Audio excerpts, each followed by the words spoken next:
Cuối năm 2014, khi Enrique Cedeno Martinez, nhà vô địch thế giới và linh hồn của đế chế Fnatic tuyên bố ra đi, thế giới liên minh huyền thoại chuyên nghiệp bỗng chốc bàng hoàng với sự hiện diện của SPK trong màu áo Fnatic đã trở thành một sự nghiễm nhiên, và khi thực tại đó bị phá vỡ, nó trở thành một trong những sự kiện gây chấn động giới eSports.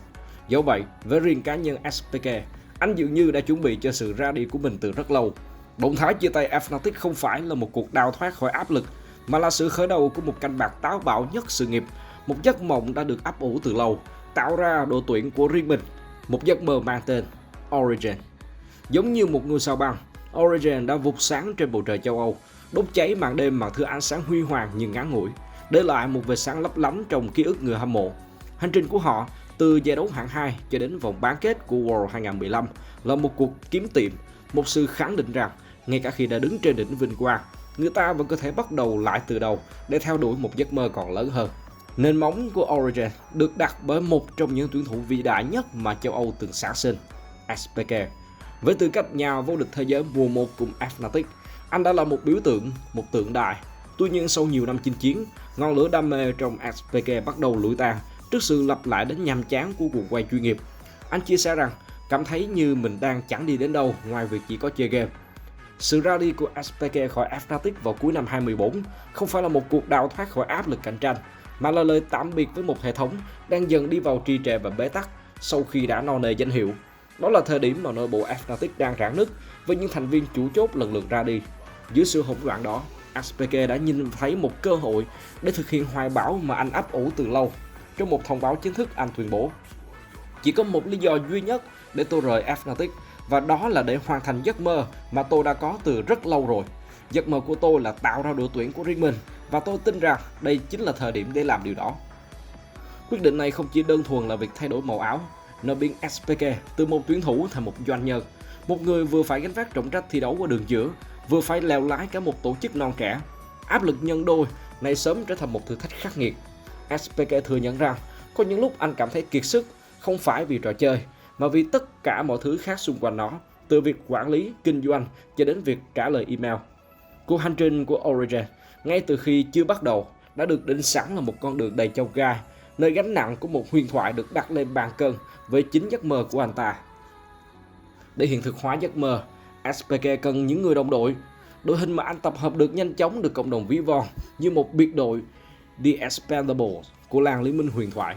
Đó là sự pha trộn giữa những cựu binh dày dặn kinh nghiệm và một tài năng trẻ hứa hẹn. Đội hình chính thức bao gồm Soaz đường trên, Amazing đi rừng, Mithy ở vị trí hỗ trợ, và một xạ thủ tân binh người Đan Mạch, Niens, sau này đổi tên thành Sven. Việc xây dựng đội hình OG là một nước cờ chiến lược đầy toan tính, cân bằng giữa rủi ro và kinh nghiệm. Soaz và Amazing là những cái tên đã được khẳng định, mang lại sự hiểu biết sâu sắc về chiến thuật và khả năng kiểm soát bản đồ. Mithy, sau khi trở lại từ án phạt cấm thi đấu, mang trong mình khát khao chứng tỏ. Trong một cuộc phỏng vấn, SPK tiết lộ rằng tiêu chí lựa chọn của anh không chỉ là kỹ năng, mà còn là những người có kinh nghiệm và những người bạn có thể chung sống mà không gặp vấn đề gì. Cho thấy sự ưu tiên hàng đầu chính là sự đoàn kết trong đội. Nhân tố bất ngờ và cũng là canh bạc lớn nhất chính là Niens.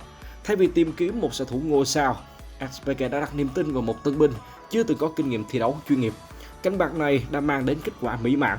Lối chơi của Origin nhanh chóng định hình xoay quanh việc tạo điều kiện cho Niens tỏa sáng. Các cựu binh, đặc biệt là SPK, sẵn sàng hy sinh tài nguyên của mình, chuyển sang lối đánh kinh tế thấp ở đường giữa để dồn tài nguyên cho xạ thủ. Niens với kỹ năng cá nhân xuất sắc và tâm lý không ngại va chạm, trở thành họng súng chủ lực của đội. Mối quan hệ cộng sinh này trở thành nền tảng cho thành công của Origin. Các cựu binh cung cấp bộ khung chiến thuật và kinh nghiệm, còn tân binh thì mang đến hỏa lực bùng nổ. Hành trình của họ bắt đầu từ giải đấu hạng 2, AUCS. Họ không chỉ tham gia, họ còn thống trị. Với một đội hình gồm toàn những huyền thoại, Origin đã can quét giải đấu mùa xuân 2015 với thành tích 9 thắng 1 thua, một màn trình diễn áp đảo tuyệt đối. Họ dễ dàng đánh bại Copenhagen Hove Academy trong trận chung kết để giành quyền thăng hạng lên giải đấu cao nhất châu Âu, AULCS. Bước vào LCS mùa hè 2015, Origin không hề tỏ ra ngỡ ngàng. Họ ngay lập tức khẳng định vị thế của mình là một đội tuyển hàng đầu. Kết thúc giai đoạn vòng bảng ở vị trí thứ 2 với thành tích 12 thắng 6 thua. Màn trình diễn ấn tượng này đưa họ thẳng vào trận chung kết, nơi SPK và đồng đội đối mặt với thử thách lớn nhất. Một Fnatic ở đỉnh cao phong độ với chuỗi 18 trận toàn thắng, một mùa giải hoàn hảo chưa từng có. Trận chung kết LCS hè 2015 giữa hai đội tuyển đã đi vào lịch sử như một trong những loạt BO5 kinh điển nhất. Đối mặt với một Fnatic được xem là bất khả chiến bại, Origen đã chiến đấu với một tinh thần ngoan cường đáng kinh ngạc. Họ đẩy Fnatic đạt giới hạn cực độ, kéo trận đấu đến ván 5 sinh tử trước sự ngỡ ngàng của toàn bộ khán giả. Mặc dù cuối cùng thua trận với tỷ số 2-3, nhưng Origen đã làm được điều mà không nhiều đội tuyển khác có thể làm được trong cả mùa giải đó, khiến cho vị thần Fnatic phải đổ máu.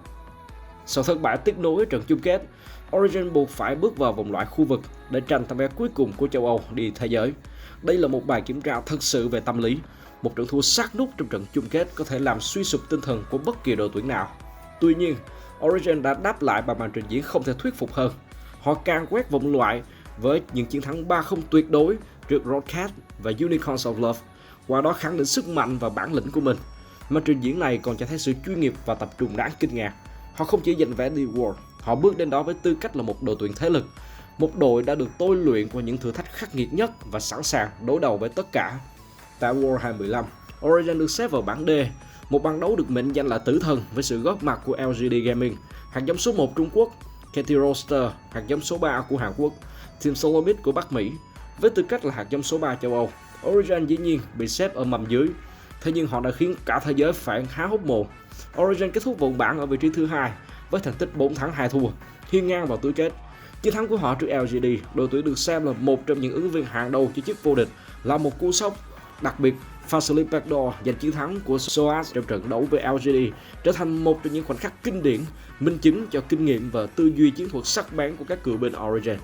Thành công của vòng bảng không chỉ là những trận thắng đơn thuần, đó là sự phá vỡ các định kiến về sức mạnh khu vực. Origen đã chứng minh rằng lối chơi chiến thuật và khả năng kiểm soát vĩ mô của họ có thể đương đầu và đánh bại cả những gã khổng lồ phương Đông, biến họ trở thành một mối đe dọa thực sự của giải đấu. Tại tứ kết, đối đầu với Flash Wolf đại diện đến từ Đài Loan, hạt giống số 3 châu Âu giành chiến thắng thuyết phục với tỷ số 3-1 để vào bán kết. Điểm nhấn trong loạt trận này chính là sự lựa chọn Anivia của SPK được giữa. Anh sử dụng vị tướng này trong cả 3 ván thắng của đội. Đây không phải là một lựa chọn ngẫu nhiên hay chỉ đơn thuần là một tướng thuận tay. Đó là một nước cờ chiến thuật đầy khôn ngoan được tính toán kỹ lưỡng. Anivia với bộ kỹ năng khống chế và kiểm soát giao tranh mạnh, khắc chế hoàn toàn lối chơi thiên về các tướng cận chiến của đường trên bên phía Flash Wolf. Những bức tường băng, những pha làm choáng và bão tuyết đã chia cắt đội hình đối thủ, tạo ra vô số lợi thế cho Origen. Chính SPK đã giải thích rằng Anivia là một lựa chọn hoàn hảo để đối đầu với những tướng sát thủ như LeBlanc hay Diana. Sự lựa chọn này còn tạo ra một áp lực vô hình lên đối thủ trong giai đoạn cấm chọn, buộc Flash Wolf phải cân nhắc việc dùng một lực cấm quý giá cho Anivia. Loạt trận tứ kết này là một minh chứng rõ nét cho bản sắc Origen, một đội tuyển được dẫn dắt bởi trí tuệ của các cựu binh. Họ không chiến thắng bằng sức mạnh cơ bắp thuần túy, mà bằng sự chuẩn bị vượt trội, tư duy chiến thuật nhạy bén và khả năng khai thác triệt để điểm yếu của đối thủ.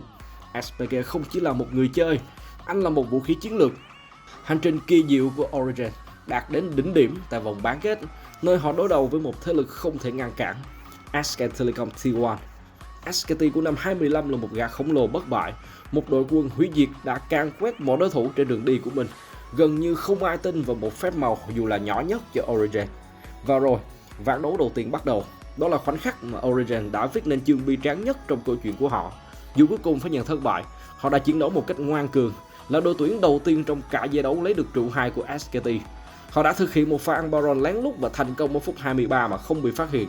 Trong khoảnh khắc đó, Origen đã cho cả thế giới thấy, ngay cả SKT bất khả chiến bại cũng có những điểm yếu. Lối chơi macro đầy toan tính của họ đã tìm ra những kẽ hở trong bộ giáp tưởng chừng như không thể xuyên thủng của SKT. Tuy nhiên, sự thách thức đó cũng là tất cả những gì họ có thể làm được. SKT với bản lĩnh của nhà vô địch tuyệt đối đã nhanh chóng thích nghi. Họ siết chặt lại lối chơi, không cho Origen bất kỳ cơ hội nào trong hai ván tiếp theo. Việc SKT phải tung con át chủ bài Faker vào sân ở ván 3 thay cho Easyhoon như một lời khẳng định cuối cùng, một sự tôn trọng dành cho đối thủ đã đẩy họ đến giới hạn. Tỷ số chung cuộc 0-3 có thể trông tàn nhẫn, nhưng nó không thể che lấp được câu chuyện thật sự của loạt trận. Loạt bán kết này chính là hình ảnh thu nhỏ hoàn hảo cho phép ẩn dụ về ngôi sao băng. Ván 1 là một vệt sáng rực rỡ và chói lòa. Khoảnh khắc Origen chứng minh họ có thể thách thức các vị thần. Hai ván thua sau đó là sự lụi tàn tất yếu của vệt sáng ấy khi đối mặt với một đội tuyển thế lực. Câu chuyện không nằm ở thất bại 0-3 mà nằm ở vinh quang của một ván đấu nơi họ đã khiến cả thế giới tin rằng một điều kỳ diệu có thể xảy ra. Những cảm xúc lẫn lộn của SPK sau trận đấu đã gói gọn tất cả. Tôi hạnh phúc vì chúng tôi đã đi được xa đến thế, nhưng tôi buồn về cách chúng tôi đã thua, bởi vì tôi nghĩ chúng tôi đã có thể làm tốt hơn. Điều gì đã khiến Origin 2015 trở nên đặc biệt, được yêu mến như vậy? Đó là một câu chuyện cổ tích thời hiện đại. Một đội gồm những cựu binh tưởng chừng đã hết thời, kết hợp với một tân binh vô danh đã cùng nhau trỗi dậy từ giải hạng 2 để rồi suýt chút nữa chạm tay đến đỉnh vinh quang thế giới. Hành trình của họ là minh chứng cho thấy sự thay đổi có thể mang lại những điều tốt đẹp và một đội tuyển được xây dựng trên nền tảng kinh nghiệm và một tầm nhìn chung có thể cạnh tranh song phẳng với những thế lực hùng mạnh. Lời tâm sự của SBK rằng anh cảm thấy đây giống như một cuộc hành trình hơn, có thể coi như một sự đúc kết cho cuộc phiêu lưu ngắn ngủi nhưng đủ cảm xúc mà Origin đã mang đến. Người hâm mộ không chỉ cổ vũ cho những chiến thắng, họ còn đồng hành cùng với những thăng trầm, những nỗ lực và cả những giọt nước mắt. Origin 2015 đã mang đến một trong những mùa giải đáng nhớ nhất với Liên minh phương Tây, không chỉ bằng kết quả mà còn bằng câu chuyện đầy cảm xúc mà họ đã viết nên. Như một ngôi sao vàng thoáng qua, ánh sáng 2015 Origin rực rỡ nhưng ngắn ngủi. Đội hình huyền thoại đó rồi cũng tan rã. Tổ chức trải qua nhiều thăng trầm và cuối cùng được chuyển giao cho Astralis, chính thức khép lại sứ mệnh lịch sử của mình trong hành trình phát triển của Liên minh chuyên nghiệp phương Tây. Câu chuyện của Origin là một lời nhắc nhở về bản chất phù du của sự vĩ đại trong thể thao điện tử, nhưng nó cũng chứng minh cho vẻ đẹp sâu sắc. Đó là một khoảnh khắc của thời gian, một sự kết hợp hoàn hảo của tài năng, kinh nghiệm và tham vọng đã lóe lên rực rỡ trước khi tắt ngấm. Ánh sáng đó có thể đã liệm dần, nhưng tàn tro của nó vẫn còn mãi vương vấn như một bản giao hưởng hào hùng dù dang dở về một giấc mơ đã dám vươn tới các vì sao.